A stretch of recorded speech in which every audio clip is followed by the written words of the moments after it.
Good morning everyone, कैसे हैं आप सभी। आई होप आप सभी लोग अच्छे होंगे। मैं निकिता चौधरी स्वागत करती हूँ आप सभी का हमारे एग्जाम जर्नी परिवार में। और आज के सेशन में हम क्या देखने वाले हैं? आज हम देखने वाले हैं 27 जुलाई के इंपॉर्टेंट करंट अफेयर्स। तो स्टार्ट करते हैं अपने सेशन को। और हमारा फर्स्ट क्वेश्चन क्या हो जाता है? हमारा फर्स्ट क्वेश्चन है, व्हेन इज कारगिल विजय दिवस सेलिब्रेटेड एवरी ईयर। आपसे क्या पूछ रहा है कि हर साल कारगिल विजय दिवस कब मनाया जाता है? तो ये कब मनाया जाता है? ये मनाया जाता है 26 जुलाई को। मैम 26 जुलाई को क्यों मनाया जाता है? तो इसे समझने के लिए हम फ्लैशबैक में चलते हैं। फ्लैशबैक में हम कहाँ चलते हैं? देखो 1999 1999 में क्या हो रहा था? कारगिल वॉर, कारगिल कारगिल युद्ध हो रहा था। कारगिल कहाँ है? फिलहाल कारगिल कहाँ है? लद्दाख का एक डिस्ट्रिक्ट हो जाता है कारगिल। कारगिल में किसका युद्ध हो रहा था? तो कारगिल में युद्ध हो रहा था इंडिया वर्सेस पाकिस्तान का। जो हमारा बहुत ही वाहियात पड़ोसी है, इसने क्या किया? इसने धोखे से अटैक कर दिया हमारे भारत के ऊपर। धोखे से अटैक कर दिया और फिर अपनी ही मिलिट्री को सिविल कपड़े पहना के बोला कि नहीं नहीं, ये हमारी मिलिट्री नहीं है, हमने अटैक नहीं किया, ये तो जो कश्मीर के मिलिटेंट्स हैं उन्होंने अटैक किया।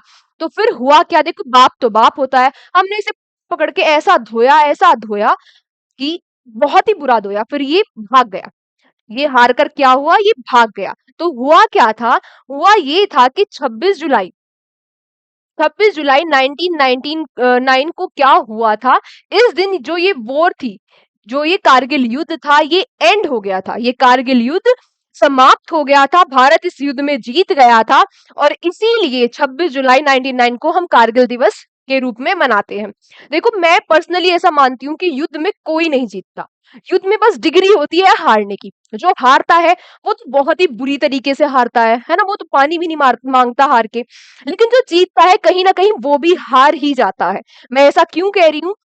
क्योंकि इस युद्ध में हमने भी बहुत कुछ खोया था। हमने क्या खोया था? हमने अपने 527 बहादुर जवानों को खो दिया था। हमारे 527 बहादुर जवान शहीद हो गए थे। अब हम तो जीत गए, भारत तो जीत गया, लेकिन ये 527 परिवार हार गए। ये 527 परिवारों ने अपना बेटा खो दिया। किसी ने अपना बेटा खोया, किसी ने अपना भाई खोया, किसी ने अपना पति खोया। तो ये 527 परिवार हार गए। जब ये परिवार हार गए तो हम भी हार गए ना। तो आई ऐसा मुझे लगता है कि युद्ध में कोई भी जीतता नहीं है। युद्ध में जो फाइनेंशियल लॉस होता है वो तो देखा जाता है, लेकिन जो ये मैन पावर का लॉस होता है ये बहुत ही बुरा होता है। तो हुआ क्या था इस 26 जुलाई को ये युद्ध खत्म हो गया था। अच्छा, यहाँ पे दो चीजें और इंपॉर्टेंट हो जाती है। वो क्या हो जाती है? एक तो ऑपरेशन विजय। ऑपरेशन विजय, तो जो ऑपरेशन विजय था वो कारगिल वॉर में किसने लॉन्च किया था? हमारी आर्मी ने, इंडियन आर्मी ने। इंडियन आर्मी ने कौन सा ऑपरेशन लॉन्च किया था? इंडियन आर्मी ने लॉन्च किया था ऑपरेशन विजय को। ऑपरेशन विजय को। और ऑपरेशन सफेद सागर, ऑपरेशन सफेद सागर किसने लॉन्च किया था? तो ये लॉन्च किया था हमारी इंडियन एयरफोर्स ने। ये जो दो ऑपरेशन है ये बहुत बहुत इंपॉर्टेंट हो जाते हैं और ये किसी ना किसी एग्जाम में पूछे ही जाते रहते हैं। तो इनको भी आपको याद रखना है। साथ साथ क्या याद रखना है कि 26 जुलाई को हम क्या सेलिब्रेट करते हैं? कारगिल दिवस के रूप में। जो हमारे ये सैनिक थे, इनके साथ साथ हमारे 1363 जो सैनिक थे वो घायल भी हो गए थे। 1363 हमारे जवान घायल भी हो गए थे। तो इन जवानों की वीरता, बहादुरी और बलिदान को याद रखने के लिए ये हम 23 जुलाई को कारगिल विजय दिवस के रूप में मनाते हैं।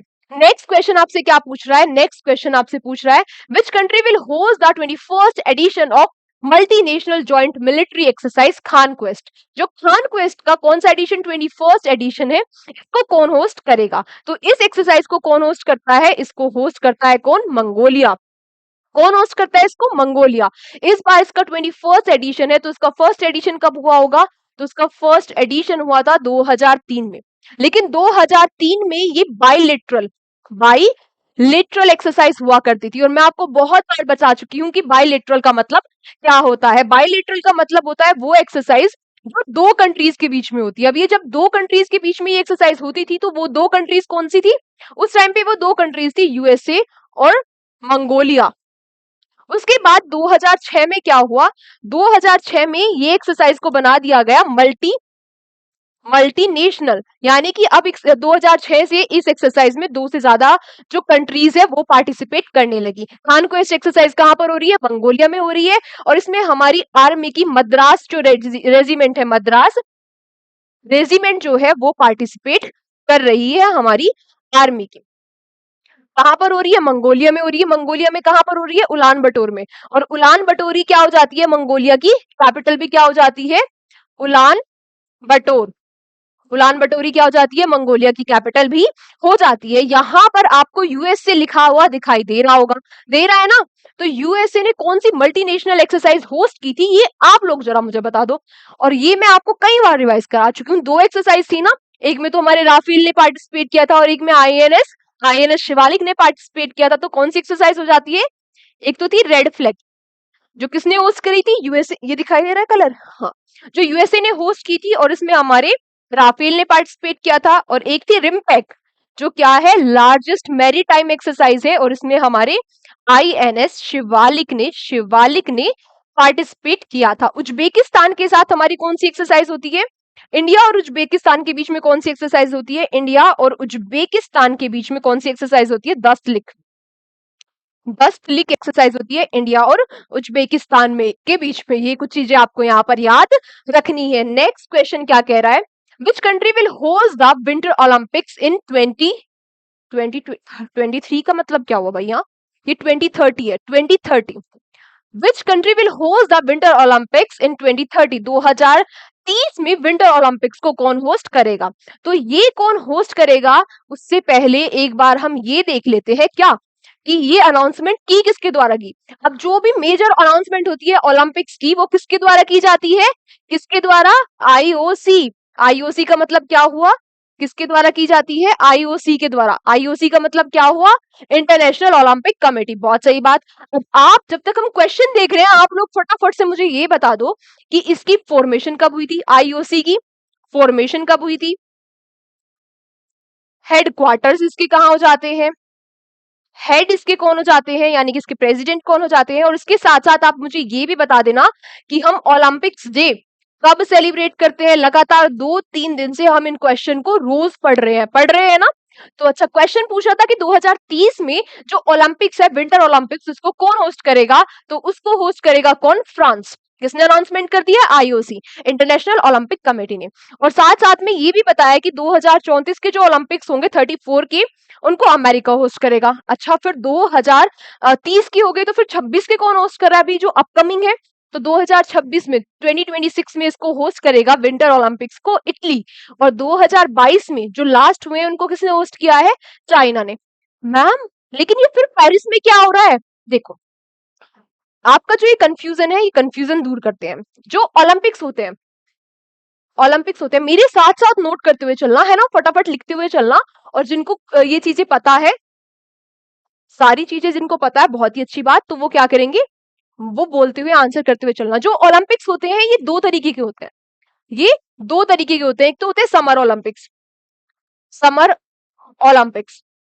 अगर आपको कहीं नॉर्मल ओलंपिक्स लिखा हुआ दिखाई दे रहा है, तो इसका मतलब क्या है? इसका मतलब है कि वो समर ओलंपिक्स है, क्योंकि समर ओलंपिक्स एक बड़ा टूर्नामेंट हो जाता है in comparison to winter Olympics. दूसरे क्या होते हैं? Winter Olympics. एक तो क्या हो गए समर ओलंपिक्स, एक क्या हो गए विंटर ओलंपिक्स। जो समर ओलंपिक्स है, ये फर्स्ट टाइम कब हुए थे? 1896 में। 1896 में, देख रहे हो कितने पुराने हैं। कहां पर हुए थे? एथेंस में हुए थे। कहां पर हुए थे? एथेंस में हुए थे। अच्छा, 2020 में ये कहां पर हुए हैं? टोक्यो। देखो, जो दोनों ही समर ओलंपिक्स और विंटर ओलंपिक्स है, ये दोनों ही 4-4 साल के बाद होते हैं। आफ्टर 4 ईयर होते हैं दोनों ही। आफ्टर 4 ईयर होते हैं दोनों ही। लेकिन समर ओलंपिक्स और विंटर ओलंपिक्स के बीच में 2 साल का गैप होता है। समर ओलंपिक्स और विंटर ओलंपिक्स के बीच में 2 साल का गैप होता है। तो 2020 के जो 2020 में जो समर ओलंपिक्स हुए थे, वो कहाँ हुए थे? टोक्यो में। 2024 में अभी कहाँ पर हो रहे हैं? पेरिस में हो रहे हैं। 2028 में कहूंगी कि ये बहुत ही इंपॉर्टेंट हो जाता है क्वेश्चन। यहाँ से आपसे जरूर पूछ लेगा, और ये नहीं पूछेगा कि 2024 में कहाँ हो रहे हैं। या तो पीछे का पूछेगा, या तो आगे अपकमिंग जो होने वाले हैं उनके बारे में पूछेगा। तो ध्यान से सुनो और इनको नोट डाउन करो। 2028 में कहा होंगे? लॉस एंजलिस में होंगे। और 2032 में कहा होंगे? ऑस्ट्रेलिया में। ये जो सारे इवेंट है यानी कि जो शेड्यूल हो चुके हैं ये इंपॉर्टेंट हो जाता है। अच्छा, अगर हम बात करें विंटर ओलंपिक्स के बारे में, तो ये फर्स्ट टाइम हुए थे 1924 में, 1924 में। 2000 जो लास्ट हुए थे 2022 में, ये कहाँ पर हुए थे? सुना होगा ना आपने इनके बारे में, बीजिंग ओलंपिक्स। बीजिंग ओलंपिक्स कहाँ हुए थे? इसका मतलब चाइना में हुए थे। ठीक है, 2026 में कहाँ पर हो रहे हैं? इटली में। अभी आईओसी ने क्या बताया कि 2030 में कहाँ पर होंगे? फ्रांस में। और 2034 में कहाँ होंगे? यूएसए में। अच्छा, वो तो फर्स्ट टाइम एथेंस में हुए थे, ये फर्स्ट टाइम कहाँ पर हुए थे? फ्रांस में। ये फर्स्ट टाइम कहाँ पर हुए थे? फ्रांस में। तो ये सारे शेड्यूल आपको याद रखने हैं, ये बहुत ही ज्यादा बहुत ज्यादा इंपॉर्टेंट हो जाते हैं। यहाँ पे क्वेश्चन क्या था? 2030 में कहाँ हो रहे हैं? 2030 में हो रहे हैं फ्रांस में। और मैंने आपसे 2-3 जो क्वेश्चन पूछे हैं, इनका आंसर आपने कर दिया होगा, क्योंकि आप तो बहुत ही अच्छे बच्चे हो ना, रिवीजन करते हो, है ना? जो मैम ने बोला है वो तो आप करते हो। नलायको। फॉर्मेशन कब हुई थी इसकी? 23 जून 1894। इसी के 2 साल बाद पहली बार समर ओलंपिक्स हुए थे एथेंस में 1896 में। हेडक्वार्टर कहाँ है? हाँ मैम, ये तो रट गया। लुसाने, स्विट्जरलैंड में। हेड कौन है? थॉमस बक। और ओलंपिक्स डे हम कब मनाते हैं भाई? 23 जून को किसकी स्थापना होती है? इंटरनेशनल ओलंपिक्स कमेटी की। तो इसी दिन क्या मनाएंगे हम? किसी दिन क्या सेलिब्रेट करेंगे? ओलंपिक्स डे के रूप में। ये क्या है? ये तो हम भूल जाएंगे मैम। चलो ये भी लिख देते हैं, ऐसी बात है तो। International Olympics committee. आज आपके लिए क्वेश्चन फॉर यू पता है क्या होने वाला है? आज आपके लिए क्वेश्चन फॉर यू है, क्वेश्चन फॉर यू। और इसका आंसर जरूर करना है कमेंट बॉक्स में। क्वेश्चन फॉर यू क्या हो जाता है? ये जो ओलंपिक्स के 5 रिंग है, ये रिंग, ये कलर, ये कौन से कलर है? कलर तो वैसे आपको यहाँ पे भी दिख रहा होगा। और ये किस कॉन्टिनेंट को ये रिप्रेजेंट करते हैं? ये कितने कलर है और कौन सा कलर किस कॉन्टिनेंट को रिप्रेजेंट करता है, ये आप लोगों को मुझे बताना है। ठीक है, इतनी चीजें क्लियर हो गई ना? सारे जो डाउट थे वो समर और विंटर वाले और कहाँ होंगे थे, सब क्लियर है ना? नेक्स्ट क्वेश्चन पे चलते हैं। नेक्स्ट क्वेश्चन क्या कह रहा है? Recently who become the first Indian first female racer of the world to win the Rotax challenge international trophy of Paris. जो Rotax challenge international trophy of Paris है, उसको जीतने वाली पहली महिला कौन बन गई है? ये महिला जो है ये भारत से है, और ये विश्व की पहली महिला रेसर बन गई है इस चैंपियनशिप को जीतने वाली। तो ये क्वेश्चन भी सुपर इंपॉर्टेंट हो जाता है। इनका नाम क्या हो जाएगा हमारे लिए? सुपर इंपॉर्टेंट हो जाएगा। तो ये कौन जाती है? अतीक मीर जी। अतीक मीर जी। और ये कहाँ से बिलोंग करती है? ये बिलोंग करती है जम्मू एंड कश्मीर से। जो कुश मैनी जी है, ये भी फर्स्ट इंडियन बन गए थे फॉर्मूला 2 ग्रैंड प्रिक्स को जीतने वाले। फॉर्मूला 2 ग्रैंड प्रिक्स को जीतने वाले। और कौन सा ग्रैंड प्रिक्स था ये? हंगेरियन ग्रैंड प्रिक्स को जीतने वाले कुश मनी जी भी क्या बन गए थे? फर्स्ट इंडियन बन गए थे। और अतीक मीर जम्मू कश्मीर की बन गई है वर्ल्ड में पहली महिला रेसर। नेक्स्ट आपसे क्या पूछ रहा है? Recently launched INS Triput developed by which company. आपसे क्या पूछ रहा है कि अभी हाल ही में जो आईएनएस त्रिपुट है इसको लॉन्च किया गया, तो आपसे पूछ रहा है कि इसको किस कंपनी के द्वारा बनाया गया। पहली बात तो ये आ जाती है कि ये जो आईएनएस त्रिपुट है ये है क्या? देखो, पहली बात ये इंपॉर्टेंट क्यों हो जाता है? क्योंकि ये इंडिजीनियसली डेवलप है। इंडिजीनियसली डेवलप्ड है, मतलब इसको भारत में बनाया गया है। अच्छा, दूसरी बात क्या हो जाती है? ये एक फ्रिगेट है। मतलब फ्रिगेट क्या होता है? अरे फ्रिगेट का मतलब जो छोटे और तेज जहाज होते हैं, जो छोटे और तेज शिप होते हैं उनको फ्रिगेट कहते हैं। तो इसको किसने बनाया है? इसको बना दिया है गोवा शिपयार्ड लिमिटेड ने। गोवा शिपयार्ड लिमिटेड ने इसे टीओटी की हेल्प से बनाया, यानी कि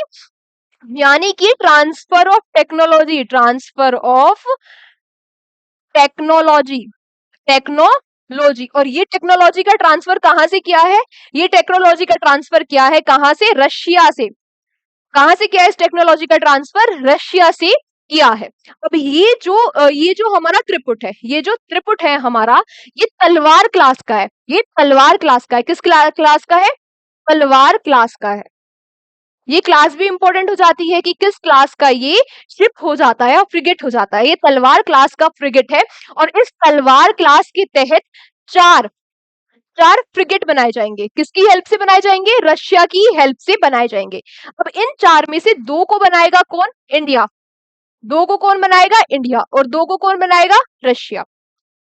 वैसे इंडिया भी रशिया की हेल्प से बना रहा है, लेकिन ये जो दो बनाए जाएंगे ये भारत में ही बनाए जाएंगे। अब इन दो में से पहला हो जाता है त्रिपुट। त्रिपुट इन चारों में से पहले, वैसे पहला त्रिपुट है। इसके बाद जो दूसरा बनाया जाएगा वो होगा तशील। तशील। और इसको रशिया बनाकर सितंबर तक भेज देगा इंडिया में। जो थर्ड होगा वो होगा तमल। थर्ड क्या होगा? तमल होगा। इतनी चीजें क्लियर हो गई ना कि ये भाई त्रिपुट है क्या, कौन बना रहा है? Goa shipyard limited. ये नाम को आप जरूर याद रखना। किसकी हेल्प से बना रहे हैं, कहां से टेक्नोलॉजी का ट्रांसफर किया है? तो ये टेक्नोलॉजी का ट्रांसफर कहां से किया है? रशिया से किया है। तलवार क्लास हो जाती है, ये भी आपको ना, ये भी याद रखना है। नेक्स्ट आपसे क्या पूछा है? Recently the name of the दरबार whole in the Rashtrapati Bhavan has been renamed as. तो दरबार होल का नाम कर दिया गया है गणतंत्र मंडप। जो दरबार होल है इसका नाम क्या कर दिया है?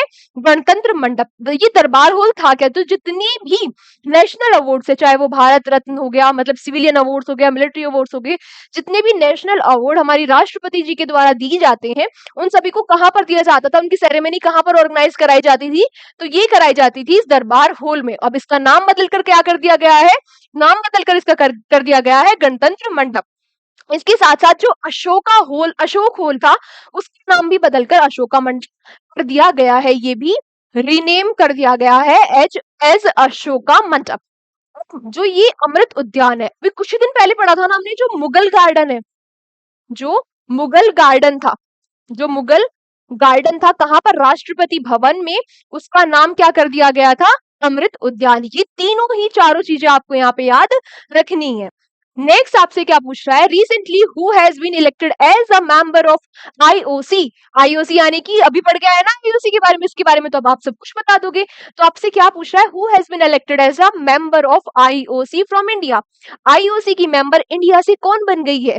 कौन बन गई है? अपने बेटे की रॉयल शादी कराने के बाद पैसे को पानी की तरह बहाकर पूरी सेंचुरी की सबसे महंगी शादी कराकर अब नीता अंबानी जी कह रही है चलो कुछ काम कर लिया जाए। पता है, नीतम अंबानी जी के बारे में मुझे एक चीज बहुत पसंद है, इवन पूरी अंबानी फैमिली के बारे में। मतलब जो इन्होंने पैसे बहाए, इतनी महंगी शादी करी, वर्ल्ड की सबसे महंगी शादी कर दी, या फिर जियो के रिचार्ज बढ़ा दिए, वो सारी चीजें एक तरफ है। लेकिन जो इनके बारे में सबसे अच्छी चीज है वो ये है कि ये लोग कल्चर से जुड़े हुए हैं। मतलब हर हर चीज में ये इंडिया के कल्चर को दर्शाते हैं। ये चीजें पर्सनली मुझे तो बहुत अच्छी लगती है। तो ये कौन बन गई है? आईओसी की मेंबर बन गई है नीता अंबानी जी। कौन बन गई है? नीता अंबानी जी। और ये इस बार दूसरी बार, सेकेंड टाइम ये इंटरनेशनल ओलंपिक कमेटी की मेंबर बन रही है। इस बार तो कहां बनेगी? ये पेरिस ओलंपिक्स में, पेरिस में बनेगी। तो फिर मैम फर्स्ट टाइम कहां बनी थी? तो देखो ये फर्स्ट टाइम बनी थी 2016 में। 2016 में ओलंपिक्स कहां हुए थे? कहां हुए थे? रियो में। तो रियो ओलंपिक्स जो हुए थे 2016 में, वहां पर भी ये आईओसी की मेंबर बनी थी। इस बार ये दूसरी बार मेंबर बन रही है। अच्छा यहाँ पर, चलो ठीक है, यहाँ पर ना हम एक चीज और आप यहाँ पे याद रख लो, बाकी तो हम ओलंपिक्स के बारे में अभी पढ़ेंगे। जो ओलंपिक ऑर्डर है, ओलंपिक ऑर्डर है, ओलंपिक ऑर्डर से किसको सम्मानित किया जाएगा? अभिनव बिंद्रा जी को। और ये फर्स्ट भारतीय बन गए हैं इससे सम्मानित होने वाले। अभी क्या होने वाले हैं? पेरिस ओलंपिक होने वाले नहीं है, स्टार्ट हो गए हैं। कल से पेरिस ओलंपिक स्टार्ट हो चुके हैं। तो एक बार हम सारी चीजें पढ़ लेते हैं पेरिस ओलंपिक्स के बारे में। ये चीजें बहुत इंपॉर्टेंट हो जाती है, फटाफट रिवाइज करके निकल लेते हैं, क्योंकि कई बार हम इन चीजों को पढ़ चुके हैं। 26 जुलाई से स्टार्ट हुए ओलंपिक्स, तक चलेंगे 11 अगस्त तक। मेरे साथ साथ बोलते रहना है। और जो पहली बार पढ़ रहे हैं वो क्या करेंगे? नोट करना है, ठीक है। होस्ट कौन कर रहा है? पोज करके नोट कर लेना। होस्ट कौन कर रहा है? इसको पेरिस कर रहा है, फ्रांस में 2024 के ओलंपिक्स को। इंडिया की तरफ से जो फ्लैग बियरर है ओपनिंग सेरेमनी में, वो कौन है? शरद कमल और PV Sindhu ji. Chef de mission यानी कि जो मिशन के हेड है वो कौन है? गगन नारंग जी। इंडियन टीम को कौन लीड करेंगे? हमारे golden boy Neeraj Chopra ji. First jury जो बनी है इंडिया की तरफ से, वो कौन जाती है? बिलकश्मीर जी। और ये जम्मू कश्मीर से है। जम्मू कश्मीर से भी हमने कौन भी देखी? कौन देखी? अतीक मीर। अच्छा, आईओसी इंटरनेशनल ओलंपिक कमेटी रट गया ना, इसको कौन स्पॉन्सर कर रहा है? बीपीसीएल। आईओसी का बैंकिंग पार्टनर कौन हो जाता है? यश बैंक। और इंडियन टीम का जो स्पॉन्सर हो जाता है वो कौन हो जाता है? अडानी ग्रुप। हमारी तरफ से टोटल कितने एथलीट गए हैं? 117 हमारी तरफ से टोटल एथलीट गए हैं।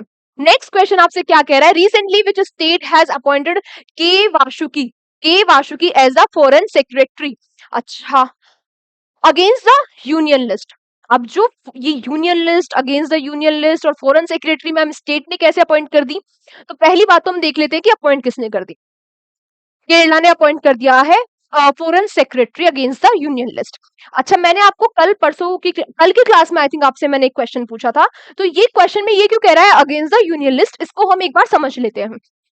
तो देखो, ये है हमारा इंडियन कॉन्स्टिट्यूशन, ये है क्या हमारा इंडियन कॉन्स्टिट्यूशन। हमारा जो इंडियन कॉन्स्टिट्यूशन, हमारा जो भारत का संविधान है, इसमें 12 शेड्यूल है, 12 शेड्यूल हो जाते हैं। इन 12 शेड्यूल में से जो हमारा 7th शेड्यूल है, जो हमारा 7th शेड्यूल है, इस 7th शेड्यूल में क्या लिखा हुआ है? इसमें distribution of power between state and centre दिया गया है, यानी कि राज्य और केंद्र के बीच जो पावर्स है उनका विभाजन इसमें दिया गया है। तो इसमें क्या बनाया गया है? इसमें 3 लिस्ट बनाई गई है। एक तो जाती है क्या? Union list. एक दूसरा क्या हो जाता है? State list. और तीसरी क्या हो जाती है? Concurrent list. Current list. तो देखो, पहले और अब ये दो चीजें और देखना। पहले जो स्टेट लिस्ट थे उसमें 97 सब्जेक्ट हुआ करते थे, यानी कि 97 ऐसे मुद्दे थे जिन पर कानून सिर्फ और सिर्फ केंद्र बनाएगा, यानी कि सेंटर बनाएगा, यानी कि यूनियन बनाएगा। अब ये हो गए हैं 100, यानी कि अब वाले याद रख लेना, वैसे मैं बता दे रही हूँ। पहले ये 66 थे जिन पे स्टेट कानून बनाता था, लेकिन अब 61 कर दिए गए हैं। और ये थे 47 कॉन्करेंट, कॉन्करेंट मतलब जिन पे दोनों कानून बनाते हैं, मिलकर कानून बनाते हैं। तो वो 47 पहले ऐसे सब्जेक्ट्स थे, 52 हो गए, यानी कि आपको वैसे अब वाले याद रखने हैं। 100 ऐसे सब्जेक्ट है जिन पे यूनियन कानून बनाता है। इन 100 सब्जेक्ट में ही आते हैं फॉरेन अफेयर्स। फॉरेन अफेयर्स कि भाई जो फॉरेन अफेयर्स है, जो विदेश नीति है, उसके ऊपर कानून कौन बना सकता है, या उसके लिए जो भी चीजें, जो भी पॉलिसीज होंगी या जो भी काम किया जाएगा वो यूनियन कर सकता है। ऐसा देखो, वैसे थोड़ा सा क्लास लंबी हो जाएगी, लेकिन फिर भी समझ लेते हैं ऐसा क्यों भी किया गया। ऐसा क्यों किया गया कि स्टेट को जो है वो फॉरेन अफेयर्स के मामलों में कानून बनाने के लिए पावर नहीं दी गई। देखो, ये है हमारा प्यारा भारत। हमारे प्यारे भारत में 28 राज्य हैं। देखो, जैसे केरला कह रहा है भारत के रिश्ते पाकिस्तान के साथ अच्छे नहीं है, अब केरला कह रहा है कि मैं तो नहीं इसके साथ ट्रेड करूंगा। इधर से वेस्ट बंगाल है जो कह रहा है कि अब हमने यूनियन ने कुछ ऐसे कानून बनाए जो पूरे देश के लिए अच्छे थे, लेकिन वेस्ट बंगाल कह रहा है कि नहीं, कुछ कुछ डील साइन कर ली, मान लेते हैं बांग्लादेश के साथ। अब वेस्ट बंगाल कह रहा है कि नहीं, मैं ये काम बांग्लादेश के साथ नहीं, म्यांमार के साथ करूंगा। यानी कि जितने भी फॉरेन अफेयर्स है कि किसके साथ कैसे संबंध रखने हैं, कैसे कानून बनाने हैं, सारे जो स्टेट है अलग अलग अपने डिसीजन ले रहे हैं। को लद्दाख कह रहा है कि नहीं नहीं भाई, मैं तो चाइना के साथ अच्छे रिश्ते बनाऊंगा, मैं तो यहाँ से एक सड़क बनवा दूंगा और ट्रेड करा करूंगा चाइना के साथ। तो इसीलिए क्या किया गया था, नहीं ऐसे अलग अलग राज्य अलग अलग कानून थोड़ी ना बना देंगे फॉरेन अफेयर्स के लिए। तो जो फॉरेन अफेयर्स है ये किसका मुद्दा है? ये यूनियन लिस्ट का मुद्दा है, यानी कि जो फॉरेन सेक्रेटरी बनाए जाएंगे या जो भी फॉरेन से रिलेटेड काम होंगे वो यूनियन करेगा। लेकिन केरला ने क्या किया? केरला ने उल्लंघन कर दिया यूनियन लिस्ट का। यहाँ पे क्या अपॉइंट कर दिया अपने यहाँ पे? के वासुकी जी को। ये नाम इंपॉर्टेंट हो जाता है। क्या अपॉइंट कर दिया? फॉरेन सेक्रेटरी अपॉइंट कर दिया। और ये चीजें भी आपको याद रखनी है। क्लियर है ना कि क्या चीज है और क्या मुद्दा हो गया? अब सारी चीजें क्लियर है ना? नेक्स्ट क्वेश्चन पे आते हैं, और नेक्स्ट क्वेश्चन क्या है हमारा? Recently Shahrukh Khan has become the first Indian actor to be honoured with customised gold coins by which museum? तो ये जेरेविन म्यूजियम है, कहां पर? पेरिस फ्रांस में। पेरिस फ्रांस में। बस आपको इतना याद रखना है कि ये पहले इंडियन एक्टर बन गए हैं जिनको जेरेविन म्यूजियम के गोल्ड कॉइन से सम्मानित किया गया। किसको? शाहरुख खान जी को। नेक्स्ट आपसे पूछ रहा है, recently which state has launched the Swasthya Nagaram model to create TB free municipalities? तो टीबी फ्री म्युनिसिपैलिटीज को क्रिएट करने के लिए जो ये स्वास्थ्य नगरम मॉडल है, ये किसने शुरू कर दिया है? ये तेलंगाना ने शुरू कर दिया है। यहाँ पर आपको एक और चीज याद रखनी है, जो भारत का टारगेट है टीबी फ्री, यानी कि टीबी को एलिमिनेट करने का, वो 2025 तक का है। और टीबी एलिमिनेशन के लिए जो प्रिंसिपल एडवाइजर, हमने थोड़े दिन पहले ही पढ़ा था ना, प्रिंसिपल एडवाइजर जो बना दिया गया है, वो किसको बना दिया गया है? MS स्वामीनाथन जी की बेटी डॉक्टर सौम्या स्वामीनाथन को। डॉक्टर सौम्या स्वामीनाथन नाथन को। तो ये दो चीजें भी आपको यहाँ पर याद रखनी है। तो आज की क्लास यहीं तक थी। अब फटाफट हम कल के जो प्रीवियस क्वेश्चन है, प्रीवियस डे के क्वेश्चन है, उनका रिवीजन कर लेते हैं। आपको यहाँ तक की क्लास कैसी लगी, आपको सारे क्वेश्चन अच्छे से समझ में आए या नहीं आए, आप अपनी सजेशंस कमेंट बॉक्स में जरूर देना। अब हम कर लेते हैं क्या, कल का रिवीजन। तो रिवीजन क्या हो जाता है, विच mission of ISRO will be awarded the prestigious World Space Award 2024। तो चंद्रयान 3 को ये अवार्ड दिया जाएगा। नेक्स्ट आपसे क्या पूछ रहा है, what is the rank of India in Henley passport index, 82 हो जाती है। नेक्स्ट आपसे पूछ रहा है which organization release the global status of forecast report. तो FAO food and agriculture organization release करती है। What if when is national income tax day observed every year. तो ये 23 जुलाई को मनाया जाता है। अगला आपसे पूछ रहा है which week of July celebrated as the education week. तो 22 से 28 जुलाई को मनाया जाता है। नेक्स्ट आपसे पूछा recently which company has been announce the climate financing which country climate financial action fund. तो ये अजरबैजान ने अनाउंस कर दिया क्लाइमेट फाइनेंस एक्शन फंड को।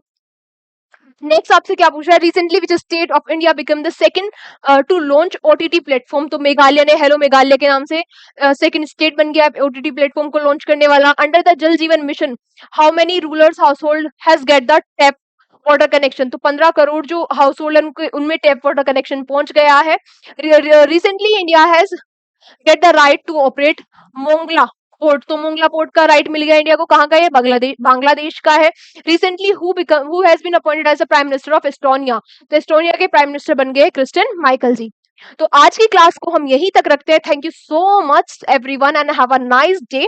कल के सेशन में आप सभी लोगों से फिर मुलाकात होगी। और लास्ट में कि मैम PDF कहाँ मिलेगी, तो PDF मिलेगी हमारे टेलीग्राम चैनल पर। और टेलीग्राम चैनल हो जाता है हमारा एग्जाम जर्नी 123 के नाम से।